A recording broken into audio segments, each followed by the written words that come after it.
Okay. Assalamualaikum warahmatullahi wabarakatuh. Salam sejahtera kepada anak-anak pelajar sekalian.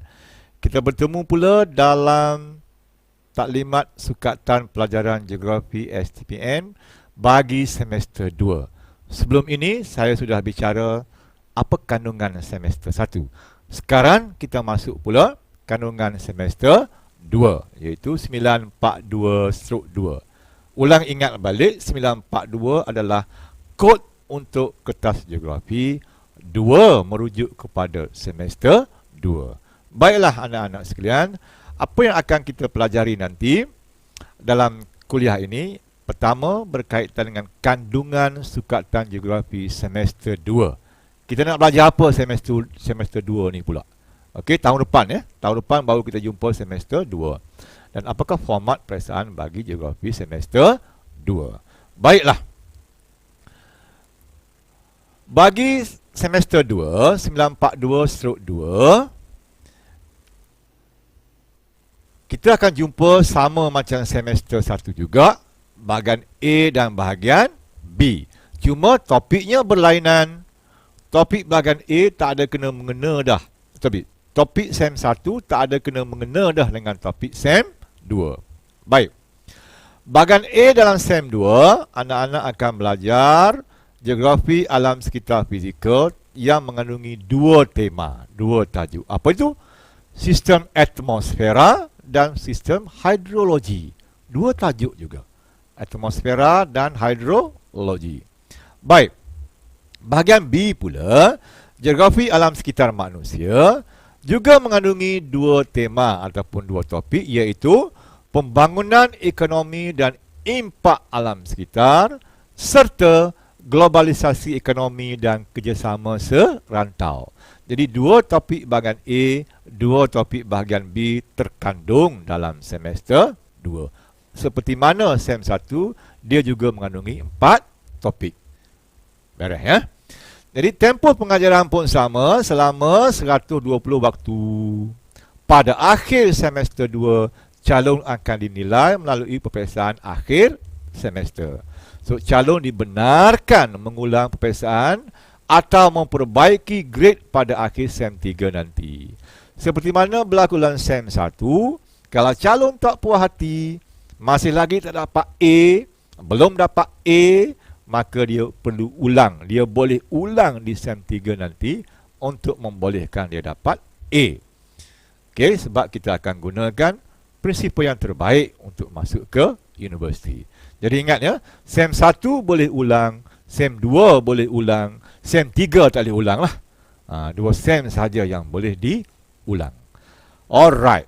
Seterusnya, apakah topik yang akan kita belajar dalam semester 2 ini untuk bahagian A, alam sekitar fizikal? Okey, tajuk yang pertama, sistem atmosfera. Subtajuk yang pertama yang anak-anak kena belajar ialah struktur dan kandungan atmosfera. Atmosfera berlapis-lapis, struktur dia, kandungan dia apa? Itu tuan-tuan anak-anak akan belajar nanti.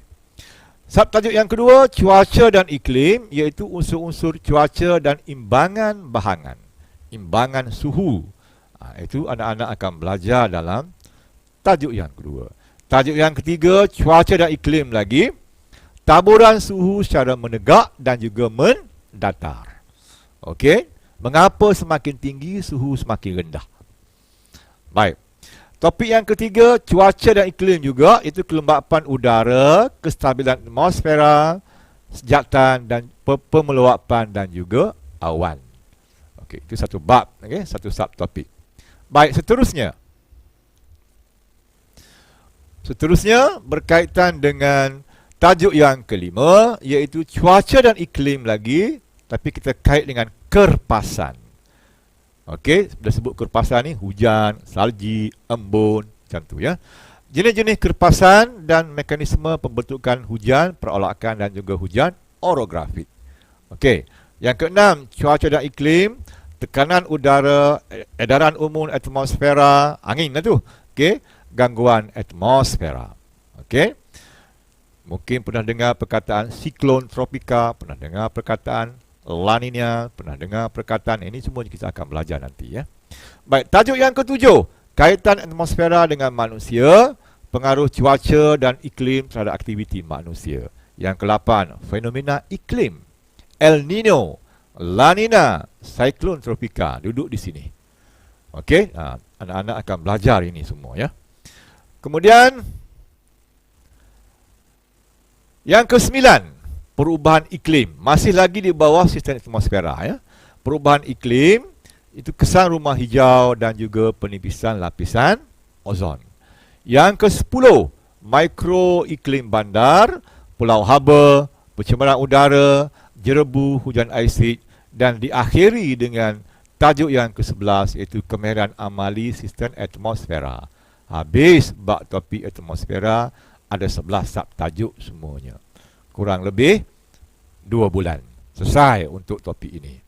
Okey, kita ada 2-3 bulan lagi, kita akan belajar topik seterusnya. Apa dia?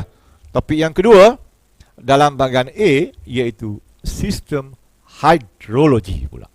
Yang tadi atmosfera, sekarang ni sistem hidrologi. So, tajuk yang ke-12 kita sambung, fasa air dan proses sekitaran hidrologi. Yang ke-13, edaran air tanah. Yang ke-14, imbangan air. Yang ke-15, kaitan sistem hidrologi dengan manusia. Yang ke-16, kemahiran amali sistem hidrologi. Habis bahagian A. Ada 16 tajuk semuanya. Cukup 4 bulan settle bahagian A. Okay. Now, sekarang pergi bahagian B pula.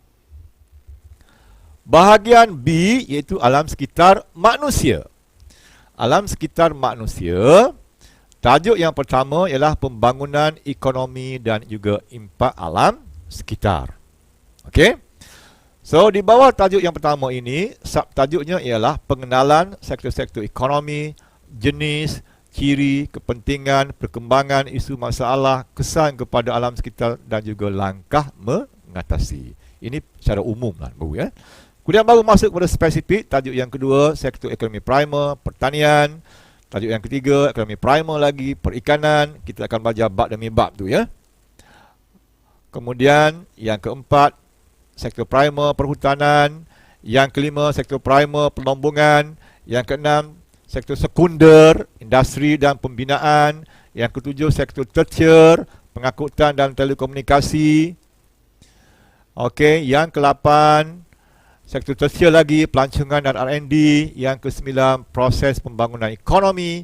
Yang ke-10 adalah kemahiran amali pembangunan ekonomi dan juga impak alam sekitar. Jadi ada 10 tajuk di bawah bahagian B. Okey. Jadi itu semua boleh kita settle dalam masa 4 bulan saja. Okey. Oh sorry, bahagian B pula. Bahagian B pula iaitu alam sekitar manusia lagi, tajuk yang kedua iaitu globalisasi ekonomi dan kerjasama serantau. Tadi topik pembangunan ekonomi ya, yang ini topik yang kedua, globalisasi ekonomi dan kerjasama serantau. Apa subtopiknya? Tajuk yang ke-11, globalisasi ekonomi, konsep globalisasi, saling bergantung, kesan positif dan kesan negatif globalisasi ekonomi. Tajuk yang ke-12, kerjasama serantau, pakatan ekonomi serantau, konsep kerjasama dan juga persaingan antara kawasan. Okey ya. Itu bahagian B tadi yang telah saya ceritakan. Okey, di bawah topik globalisasi ekonomi. Kemudian kita sambung pula lagi. Okey, topik yang ke-13 masih lagi di bawah globalisasi ekonomi iaitu kerjasama serantau, kepentingan dan halangan. Tajuk yang ke-14, segitiga pertumbuhan ASEAN, konsep, contoh, peranan dan perkembangan segitiga pertumbuhan ASEAN. Yang ke-15, hubungan Malaysia dan negara luar. Yang ke-16, kemahiran amali globalisasi ekonomi dan juga kerjasama serantau. Jadi bahagian A ada 16 tajuk, bahagian B ada 16 subtajuk. Semuanya boleh kita settle dalam masa 4 bulan. Kan? Okey. Untuk geografi, seminggu kita ada satu bahagian untuk fizikal, satu bahagian untuk manusia. Okey. Jadi kalau ada 4 jam, 2 jam untuk fizikal, 2 jam untuk manusia. Jadi susun baliklah jadual waktu itu. InsyaAllah lazimnya pengalaman cikgu dalam tempoh 4 hingga 4 bulan setengah kita boleh habiskan semua topik ini. Kita boleh bereskan semua kuliah ini. Okey? Baik. Jadi ingat ya, dalam kertas 2, dalam semester 2 ini kita ada 2 topik untuk bahagian A, 2 topik untuk bahagian B. Bahagian A topiknya apa? Sistem atmosfera, sistem hidrologi. Bahagian B topiknya apa? Pembangunan ekonomi dan impak alam sekitar, juga globalisasi ekonomi dan kerjasama serantau. Jadi 4 topik ini soalan akan ada dalamnya. Okey. Soalan itu akan ditanya berkaitan dengan 4 topik ini. Tak ada kena mengena dah dengan SEM 1. Lupakan SEM 1. Fokus kepada SEM 2. Baik, so sekarang kita pergi kepada format peperiksaan. Okey, seperti mana juga dalam SEM 1 dulu, kita ada bahagian A, ada bahagian B. Sama je kan? Cuma topiknya bahagian A tu lain dah dengan SEM 1. Topik apa bahagian A tadi? Topik apa? Okey, sistem atmosfera dan juga sistem hidrologi. Duk bahagian A. Bahagian B topiknya apa? Pembangunan ekonomi dan impak alam sekitar dan juga globalisasi ekonomi serta kerjasama serantau. 2A, 2B. 2 topik bahagian A, 2 topik bahagian B. Okey, baik. Bahagian A 40 markah, bahagian B 40 markah, total semua 80 markah. SEM 1 tadi pun 80 markah, SEM 2 pun 80 markah. Okey, soalan sama juga dibuat oleh MPM, Majlis Peperiksaan Malaysia. Skema pun dibuat oleh Majlis Peperiksaan Malaysia. Datang daripada 4 topik yang telah saya sebutkan tadi. Okey ya. Baik, kita pergi kepada contoh soalan. Kalau SEM 1 tadi cikgu cerita contoh soalan, SEM 2 pun saya kena cerita juga contoh soalan. Saya sebut sini contoh soalan. Jangan kata soalan ini keluar. Okey, contoh soalan. Baik. Seperti mana SEM 1, SEM 2 juga peperiksaannya selama 2 jam. Okey. Bahagian A ada alam sekitar fizikal 40 markah. Soalan 1 adalah soalan esei pendek. Jawab di atas kertas soalan itu. Soalan 2 dan 3 adalah soalan esei panjang. Pilih satu saja. Okey. Baik, soalan 1, contoh. Foto 1 menunjukkan kejadian siklon tropika. Ribut siklon yang sering dialami oleh kawasan tropika. Baik, tengok gambar tu. Soalannya ialah, apa soalan dia? Berdasarkan gambar foto tadi, takrifkan maksud siklon tropika. Apa maksud dia? Satu ribut yang berputar dengan kelajuan yang tinggi. Ribut berputar kelajuan tinggi. Ada pusat mata siklon di tengah-tengahnya. 3 markah. Okey. Tinggi itu berapa? Lebih daripada 120 km sejam. Baru dipanggil sebagai siklon. Baik. Yang kedua, bagaimana siklon tropika terbentuk? Ini kena fahamlah proses. 4 markah, ada 2 isi. Ingat panduan dia tengok markah dulu. Kalau 4 markah, 2 isi. Satu isi hurai dapat 2 markah. Isi yang kedua hurai dapat 2 markah. Bagaimana dia terbentuk? Itu kena belajarlah nanti ya, bagaimana dia terbentuk. Baik. Soalan yang ketiga. Mengapa siklon tropika hanya berlaku di kawasan perairan tropika saja? Tak berlaku di kawasan-kawasan kering, tapi kawasan tropika berlaku. Why? 4 markah. Juga nak ada 2 isi. Cari jawapan itu nanti. Okey, bila dah belajar, tahulah jawapan itu. Nak berapa isi? 2 sahaja. Satu isi hurai, satu isi hurai. Settle. Baik. Seterusnya, jelaskan kesan siklon tropika terhadap aktiviti penduduk di zon pinggir pantai. Kalau dah berlaku ribut tropika tadi, siklon tadi, apa kesan kepada penduduk pinggir pantai? Berapa isi nak? 2 juga sebab 4 markah. Mudah kan? Okey. Begitulah caranya soalan esei pendek dikemukakan dalam STPN. Kena hurai aja sikit. Okey. Kena buat huraian lah. Jangan tulis isi saja, tak cukup. Mesti ada huraian. Di situlah bezanya SPM dengan STPN. STPN nak kena ada huraian. Huraian tu kena panjang lah sikit, okay? Berbanding dengan SPM dahulu. Baik, kita pergi kepada soalan yang kedua, iaitu ini soalan esei panjang. Esei panjang kena tulis atas kertas kajang, ya. Okay, soalan 2. Takrifkan maksud Pulau Haba Bandar. Bagilah penerangan. Ada 3 idea, 3 markah. Bincangkan bagaimana aktiviti manusia telah menyebabkan berlakunya Pulau Haba Bandar. So, banyak aktiviti manusia di bandar tu menyebabkan suhu di bandar meningkat. Pulau Haba lah jadinya. Suhu di bandar itu meningkat tinggi berbanding kawasan luar bandar. Jadi pulau apa? Pulau Haba. Okey. Berapa nak isi di situ? 5 isi. Kenapa 5 isi? 10 markah. 5 aktiviti manusia yang menyebabkan Pulau Haba. Carilah. Banyak kan? Okey, baik. Cadangkan langkah-langkah untuk mengurangkan peningkatan suhu di bandar. Apa caranya untuk mengurangkan suhu di bandar? Jangan panas sangat dekat bandar ni. Nak buat apa? Okey, 12 markah. 6 isi. 6 cara. 6 langkah.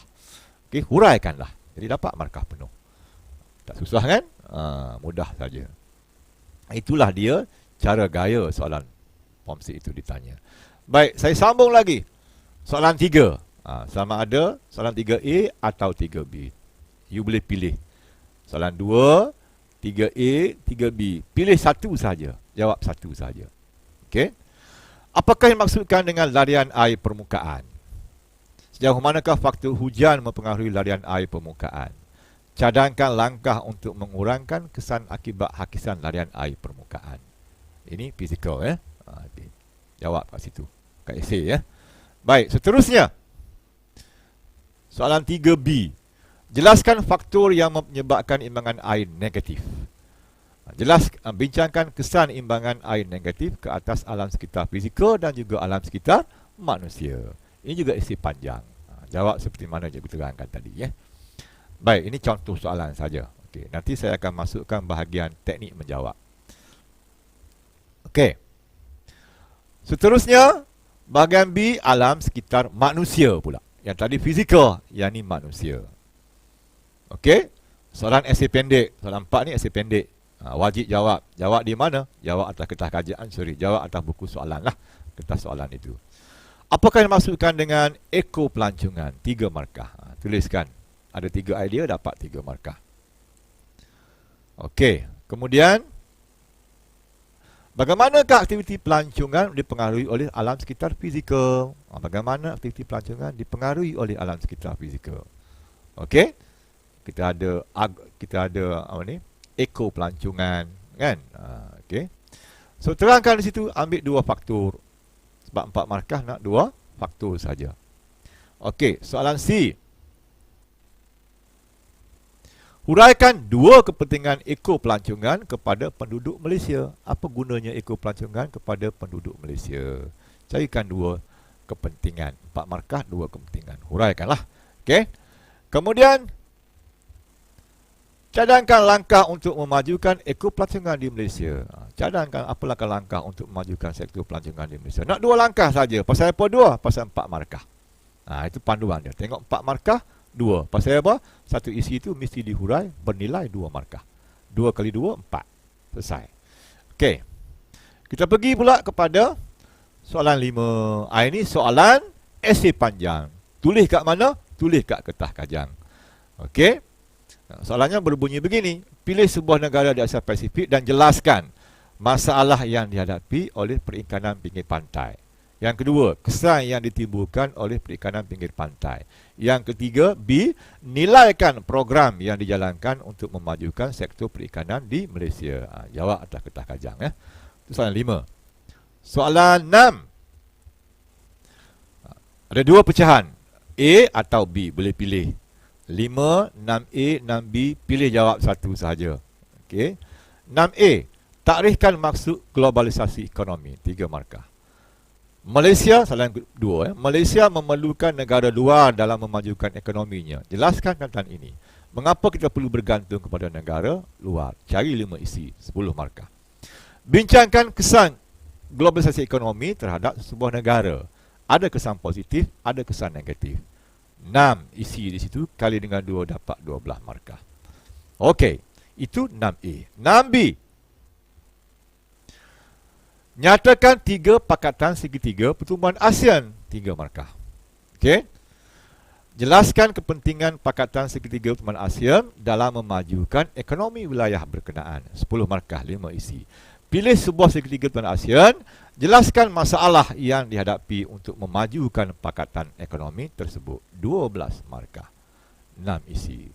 Jadi anak-anak boleh tengok video saya ni, boleh buat latihan dengan soalan-soalan yang saya berikan ini. Maknanya you melatihkan diri anda untuk menjawab soalan STPM sebenar. Sebab ini merupakan soalan aras STPM sebenar. Okey, yang kita berikan kepada anak-anak semua. Okey. Ini contohlah. Alright. So saya rasa cukuplah di situ yang dapat saya tunjukkan kepada anak-anak semua. Seperti biasa, buku rujukan saya adalah yang diterbitkan oleh Sasbadi untuk penggal 2, bukan penggal 1 lagi dah, untuk penggal kedua. Saya tunjuk kembali buku ini untuk anak-anak rujuk semula ya. So ada buku penggal 1, ada buku penggal 2, ada buku penggal ketiga. Carilah. Okay, kita belajar akan menggunakan buku rujukan tersebut. So saya rasa cukuplah setakat itu untuk semester 2. Sekian. Wabillahi taufiq wal hidayah. Wassalamualaikum warahmatullahi wabarakatuh. Kita jumpa pula dalam apa yang akan kita belajar di SEM 3. Okey. Sekian. Assalamualaikum warahmatullahi wabarakatuh.